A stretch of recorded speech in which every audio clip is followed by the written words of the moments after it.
तक हमने क्या सीखा था, जीपी से हमने बेटा क्या माइनस किया था, इनडायरेक्ट एक्सपेंसेस। अगर मैं ग्रॉस प्रॉफिट से इनडायरेक्ट एक्सपेंसेस माइनस कर दूंगा और इनडायरेक्ट इनकम ऐड करूंगा तो क्या आता था, नेट प्रॉफिट, ये बताया था। और indirect expenses are two types, operating and non operating, इसका हम डिस्कस कर चुके हैं लास्ट क्लास में। तो देखो इस पर देखो मैंने लिखा है यहाँ पर ऑपरेटिंग एक्सपेंसेस की छोटी सी मैंने दो बातें बताई हैं, उसे समझते हैं गहराई।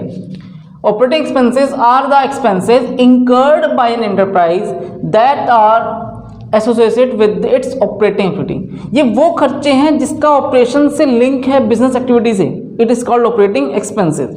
क्या एग्जांपल लिखेंगे, सैलरीज देना, डिस्काउंट दे देना, एडवर्टाइजमेंट पे पैसा खर्च करना, सेलिंग पे पैसा खर्च करना, डिस्ट्रीब्यूशन पे खर्च करना, it is called operating activity, operating expenses. तो कई सारे एग्जांपल लिखता हूँ, सैलरी देना, रेंट देना, कमीशन पेड, एक दो एग्जांपल और लिख देते हैं, एटसेट्रा। अब देखो नॉन ऑपरेटिंग एक्सपेंसेस जिसका बिजनेस एक्टिविटी से कोई लेना देना नहीं है, क्या लिखा है, are the expenses which do not related to the main activity of the enterprise, जो बिजनेस की मेन एक्टिविटी है उससे कोई लिंक नहीं है। लाइक देखो loss on sale of assets, क्या बिजनेस एक्टिविटी से लिंक है इसका, नहीं ना, हमने असेट्स बेचा तो लॉस हुआ, बिजनेस प्रोडक्शन से वो लेना देना नहीं है, हम नहीं बेचते तो लॉस नहीं होता। लॉस बाय फायर, क्या हर साल आग लगती है क्या, कभी कभी हो जाता है, तो इसका भी बिजनेस ऑपरेशन से कोई लिंक नहीं है, हम इसका बर्डन नहीं डाल सकते कॉस्ट के ऊपर, इसे कैसे खर्चे बोलेंगे, नॉन ऑपरेटिंग एक्सपेंसेस। डोनेशन देना, हमने दान दे दिया, अपना सामान उठाया फ्री में दे के आ गए, क्या बिजनेस लिंक है ऐसा कुछ, नहीं। क्या सामान को बनाने पे खर्चे हुए हैं, नहीं। सामान बनने के बाद के खर्चे हैं, है तो बाद के खर्चे, लेकिन ये नॉन ऑपरेटिंग है, इसका कोई लिंक नहीं है। आप मत करो डोनेशन, पैसा बच जाएगा आपका। लॉस बाय फायर, नहीं लगेगी आग, खर्चा नहीं होगा। इंटरेस्ट ऑन लोन, अगर आपने पैसा ब्याज पे लिया है तो ही तो ब्याज पे जा रहा है, अगर नहीं लोगे तो क्यों जाएगा, तो भी कैसी एक्टिविटी है, non operating expenses. Like income भी टू टाइप्स, ऑपरेटिंग और एक नॉन ऑपरेटिंग। ऑपरेटिंग इनकम्स जो बिजनेस से रिलेटेड है, like cash discount, commission received, ये सब क्या है, ऑपरेटिंग इनकम। और नॉन ऑपरेटिंग इनकम्स क्या क्या होती है, जिसका मेन एक्टिविटी से लिंक नहीं है, like profit on sale of assets, आपने बेचा तो ही प्रॉफिट हुआ, मत बेचो। इंटरेस्ट ऑन इन्वेस्टमेंट, आपने किसी और बिजनेस में पैसा इन्वेस्ट कर रखा है, वहां से इंटरेस्ट आ रहा है, ये आपका बिजनेस से कोई इनकम नहीं जनरेट हो रही है, ये तो अदर बिजनेस से पैसा आ रहा है, क्या बोलेंगे इसे हम, नॉन ऑपरेटिंग इनकम। तो पहले पूरा गहराई समझा यहाँ तक का, इसे नोट करो। देखो ध्यान देना बेटा, सबसे पहले हमने क्या सीखा, जीपी, ट्रेडिंग अकाउंट में हमने सीखा कि जीपी कैसे फाइंड होता है। अगर मैं जीपी में से माइनस कर दूं ऑपरेटिंग एक्सपेंसेस, अभी मैं सिर्फ ऑपरेटिंग की बात कर रहा हूं, और ऐड कर दूं ऑपरेटिंग इनकम,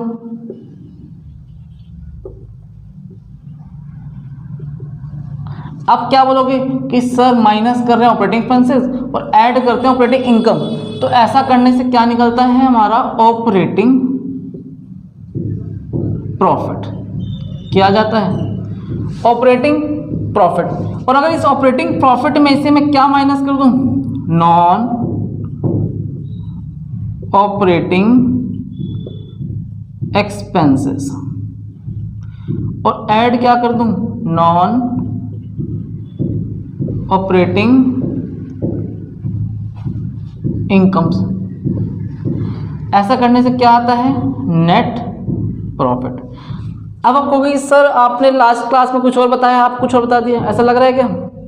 एक बात बताओ, ये जो ऑपरेटिंग एक्सपेंसेस पहले मैंने माइनस किया तो उससे क्या आया, ऑपरेटिंग प्रॉफिट। ऑपरेटिंग प्रॉफिट मतलब बिजनेस ऑपरेशन से कितना मैंने प्रॉफिट कमाया, और उसमें से क्या माइनस कर दिया, नॉन ऑपरेटिंग एक्सपेंस, ऐसे खर्चे जिसका बिजनेस ऑपरेशन से कोई लिंक नहीं है, इससे क्या निकल के आया, नेट प्रॉफिट। एक बात बताओ बेटा, ये ऑपरेटिंग एक्सपेंसेस और नॉन ऑपरेटिंग एक्सपेंसेस को ही हम क्या बोलते हैं, जल्दी बताओ, इनडायरेक्ट एक्सपेंसेस नहीं बोलते हैं, इनडायरेक्ट एक्सपेंसेस, हाँ जी कि ना जी।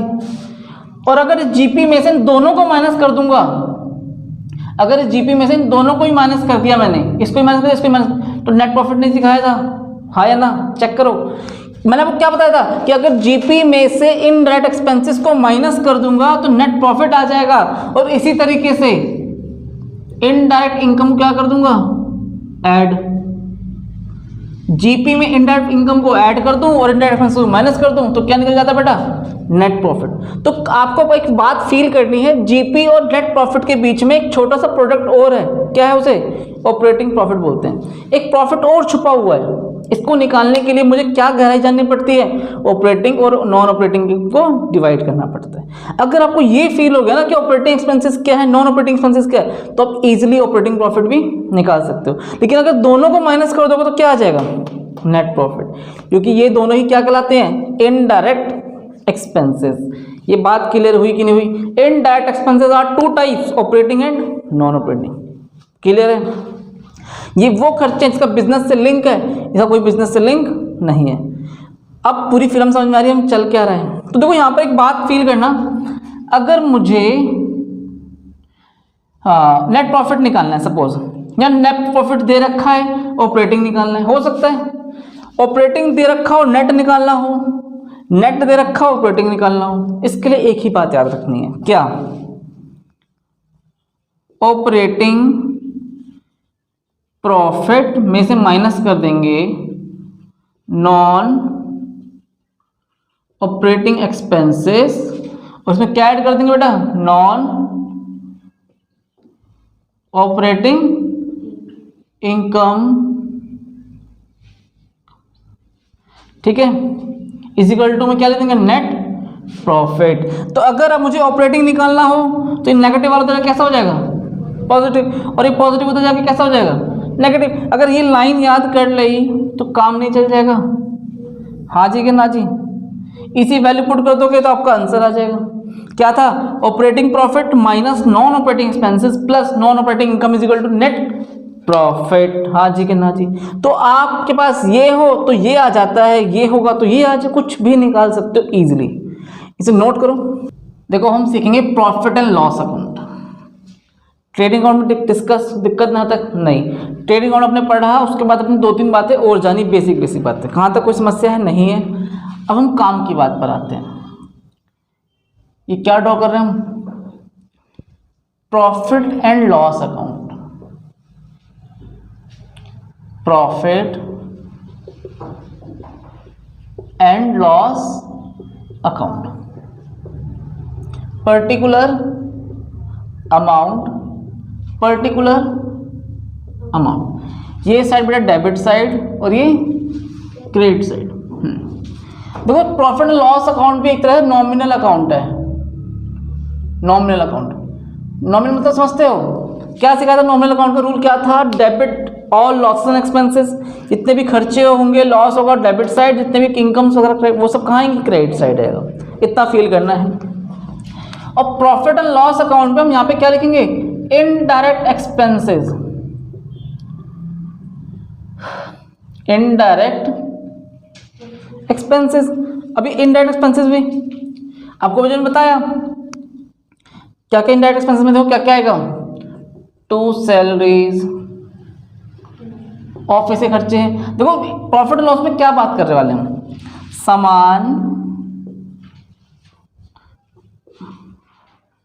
बनने के बाद के सभी खर्चे, सामान बन के तैयार है उसके बाद के सभी खर्चे, सेल्स तक के खर्चे क्या कहलाएंगे, इनडायरेक्ट एक्सपेंसेस। सैलरी देना, रेंट देना, कमीशन पे करना, पोस्टेज, एडवर्टाइजमेंट। कुछ एग्जांपल में लिख देता हूं, repair, printing and stationery, depreciation, to bad debts, जो पैसा लेके भाग जाते हैं। तो मोटा मोटा मैंने कई सारे एग्जांपल लिख दिए, एटसेट्रा, जो भी आएंगे हम डिस्कस करेंगे। और यहाँ क्या लिखेंगे बेटा, बाय, यहाँ पे हम लिखते हैं इनडायरेक्ट इनकम। कौन सी इनकम हो सकती है, सभी इनकम, चाहे वो ऑपरेटिंग हो चाहे वो नॉन ऑपरेटिंग हो। तो यहाँ पे हमने इनडायरेक्ट एक्सपेंसेस में सब कुछ लिख दिया, चाहे वो ऑपरेटिंग हो चाहे वो नॉन ऑपरेटिंग हो, it is called indirect expenses. हाँ जी, रेंट रिसीव, कमीशन रिसीव्ड, और बताइए bad debts recover,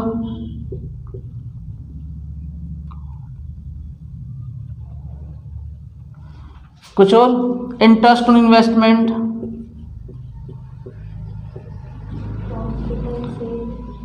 profit on sale, very good, profit on sale of assets, etcetera. काफी है। यहां पे एक लाइन और लिख दूं, to loss on sale of assets. देखो टोटलिंग करके अगर यहां आंसर आया उसे क्या बोलेंगे, टू नेट प्रॉफिट, और अगर यहां आया उसे क्या बोलेंगे, नेट लॉस। प्रॉफिट मतलब क्या है, ये क्रेडिट साइड ज्यादा है, क्रेडिट साइड ज्यादा है, उसमें से हम क्या खर्चे माइनस कर देंगे, सारे खर्चे माइनस कर देंगे, तो क्या आ जाएगा, प्रॉफिट। और अगर डेबिट साइड ज्यादा हुई तो क्या आंसर आता है, नेट लॉस। एक बात और ध्यान देना, यहाँ पे सबसे पहले स्टार्टिंग में हम क्या लिखेंगे, मैं एक लाइन लिख दूं यहां पर, इस पर ध्यान देना। तो जो आपने प्रॉफिट कमाया ट्रेडिंग अकाउंट से, वो कहां ट्रांसफर होगा, इधर, बाय ग्रॉस प्रॉफिट। और अगर इन द सेंस मान लेते हैं अगर लॉस हुआ होगा, ग्रॉस लॉस, तो उसे कहां लिखा जाएगा, debit side, to gross loss. Profit है तो क्रेडिट साइड, लॉस है तो डेबिट साइड, क्रॉस में ट्रांसफर किया जाता है। किसी को डाउट, अभी पहले से नोट करो फिर डिस्कस करते हैं। देखो अब तक अपने जीपी निकालना सीख लिया और नेट प्रॉफिट निकालना सीख लिया है, कोई डाउट है यहाँ तक, नहीं है। देखो अब हम लास्ट स्टेज की तरफ चलने वाले हैं। प्रॉफिट तो हमने फाइंड कर लिया, पूरे साल में कितना कमाया या कितना लॉस हमने कमाया, इतना मुझे पता चल गया, लेकिन हमारे बिजनेस की पोजीशन क्या है ये मुझे जानना है। इसके लिए हम क्या सीखने वाले हैं आज, हम बैलेंस शीट। क्या सीखेंगे, बैलेंस शीट। बहुत इंटरेस्टिंग है बैलेंस शीट बनाना और बहुत इजी भी है, समझना। बैलेंस शीट से क्या पता है, फाइनेंशियल पोजीशन, हमारी पोजीशन क्या है बिजनेस की। फॉर्मेट पे ध्यान देना, देखो यहां पर्टिकुलर नहीं चलता है। सबसे पहले ऊपर लिखेंगे हम बैलेंस शीट,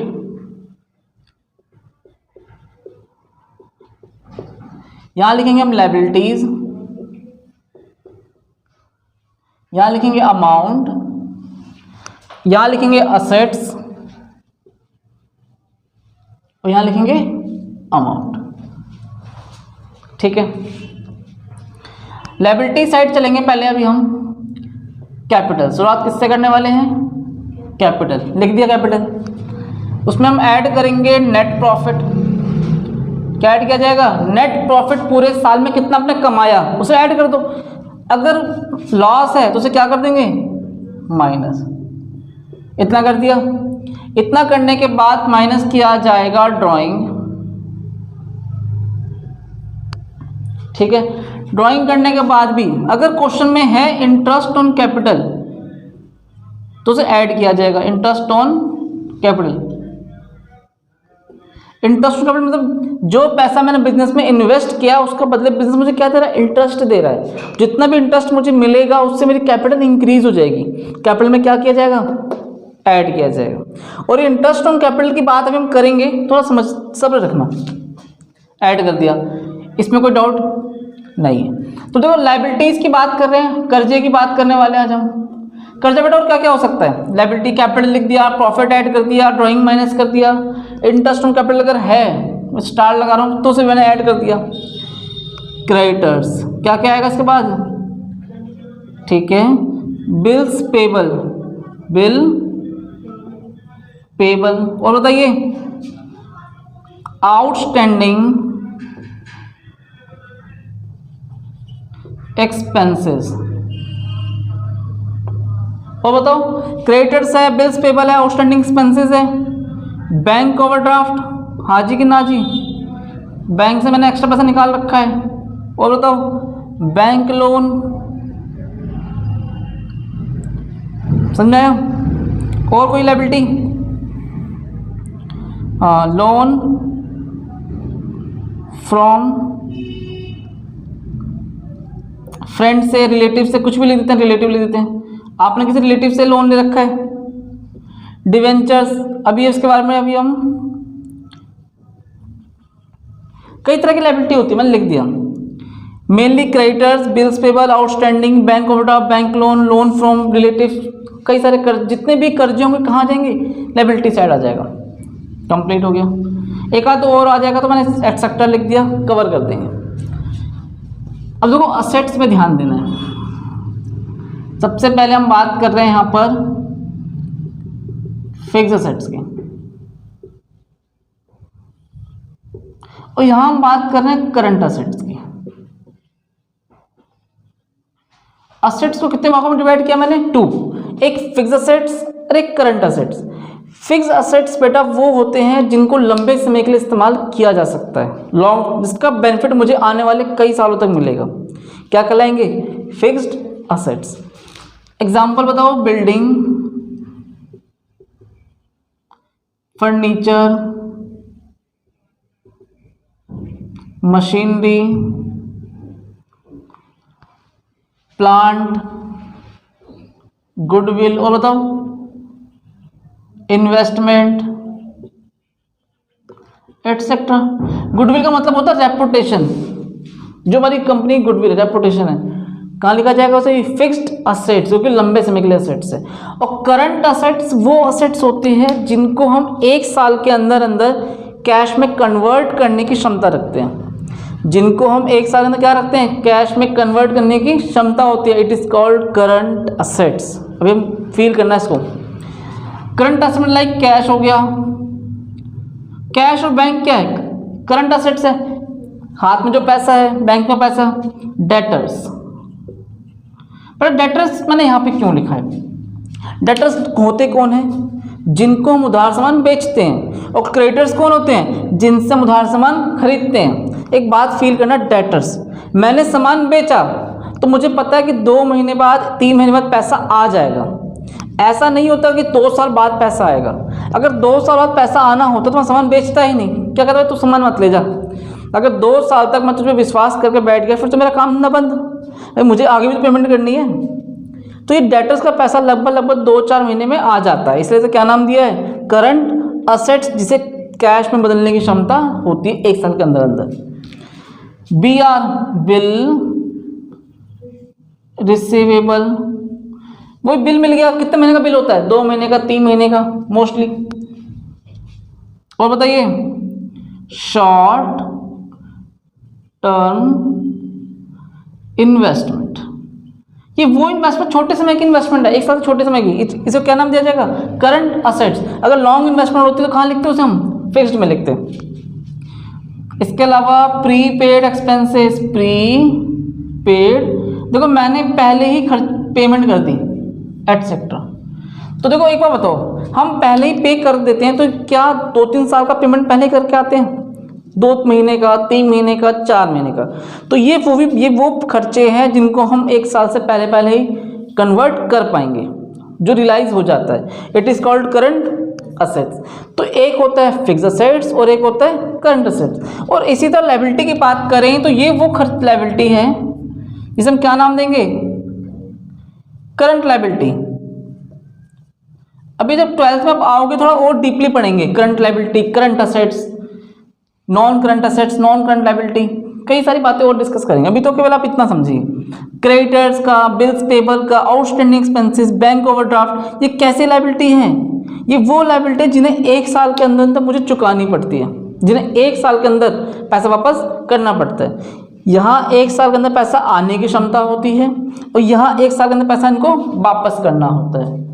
समझ में आया पूरा कॉन्सेप्ट। तो यहाँ बेटा पैसा आएगा और यहाँ हमें पैसा देना है।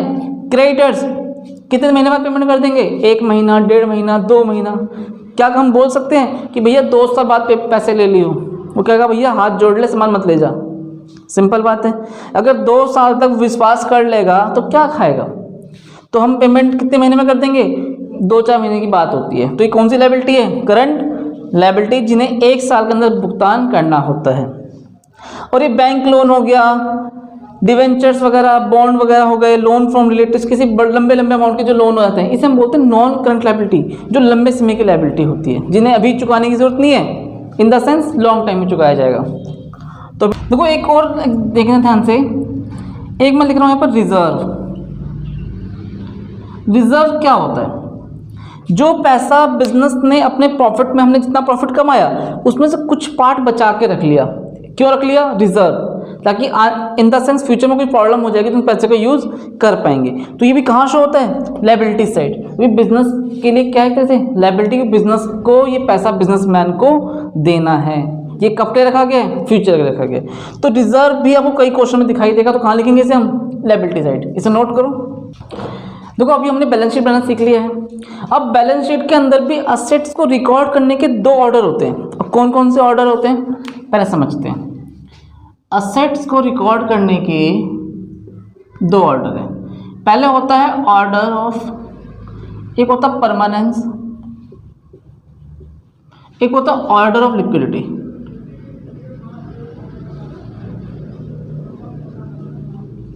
ऑर्डर ऑफ परमानेंस, इस परमानेंस ऑर्डर में कहते हैं असेट्स कैसे रिकॉर्ड किया जाएगा। अगर परमानेंस ऑर्डर पूछ लिया जाए तो इसमें फिक्स असेट सबसे ऊपर आएगा और उसके बाद क्या आएगा?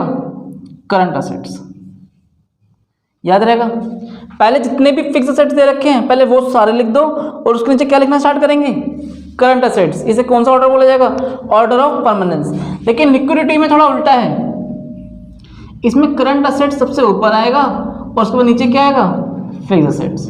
याद रहेगा, फर्क इतना ही है, यहाँ पे फिक्स असेट्स ऊपर है, करंट असेट नीचे है, और इस वाले ऑर्डर में करंट असेट्स ऊपर आएगा और फिक्स असेट्स नीचे आएगा। याद रहेगा। तो इसके बारे में ज़्यादा बात अभी हम नहीं कर रहे हैं, समझ में आया इतना? आगे यहाँ पे एक बात और आपको डिस्कस करनी है, वो है वर्किंग कैपिटल। वर्किंग मतलब क्या होता है? बिजनेस को चलाने के लिए, रन बाय रन चलाने के लिए कुछ ना कुछ पैसे की जरूरत पड़ेगी। ये अपने बिजनेस स्टडीज में भी एक वर्ड सीखा होगा, वर्किंग कैपिटल, कार्यशील पूंजी। क्या होती है? कार्यशील पूंजी, वर्किंग कैपिटल। कितना पैसा बिजनेस को रन करने के लिए चाहिए? तो सबसे पहले मुझे क्या निकालना पड़ेगा? Current assets. करंट असेट्स क्यों निकाला? कि भैया आप ये चेक करो कि कितना पैसा साल के अंदर अंदर आ सकता है, कितना पैसा साल के अंदर आएगा, और उसमें से हम माइनस कर देंगे करंट लायबिलिटी। क्यों? क्या सिर्फ आएगा ही आएगा क्या? कुछ जाएगा भी। क्या जाएगा? Current liability. कितना पैसा एक साल के अंदर मुझे पे करना भी है। इनके डिफरेंस से क्या निकलता है? Working capital. सपोज अगर मैं कह दूं करंट असेट्स मेरे पास दे रखे हैं 5 लाख रुपए के, ठीक है, 5 लाख के करंट असेट्स है, कैश, बैंक, डेटर्स, प्रीपेड सब मिला के, बिल्स से मिला कितना पैसा आएगा? 5 लाख रुपए। अगर मैं आपसे कहूँ भैया मेरे पास करंट लायबिलिटी है 2 लाख की, अब क्या बोलोगे कि सर 5 लाख आएगा, 2 लाख चला भी गया तो टेंशन मत लेना, 3 लाख आपके पास बचेंगे पूरे साल में। हाँ या ना?